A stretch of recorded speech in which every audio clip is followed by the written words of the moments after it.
Во изминатиот период забележлива е зголемена фреквенција на моторцикли по градските улици. Од секторот за внатрешни работи апелираат до нив да ги почитуваат законските обврски за носење заштитна опрема и да ги почитуваат сообраќајните правила.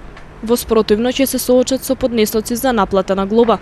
Казните за неносење кацига изнесуваат 35 евра за возачот и 20 евра за совозачот. За превезување на повеќе лица од дозволеното прекршителите ќе се соочат со казна од 45 евра. Моторциклистите се потсетуваат и на обврската за регистрација на моторциклите. Казните за овој прекршок изнесуваат од 100 до 500 евра.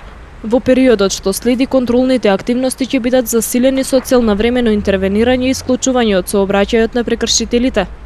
Поради повисоките температури, поголеми се и можностите да дојде до пожар. Поради тоа од СВР-тетово апелираат и на внимателност при движење и работа во шумите и останатите зелени површини. За предизвикувачите на пожар следуваат соодветни санкции, меѓу кои затворска казна од 6 месеци до 8 години, во зависност од видот на пожарот и другите околности.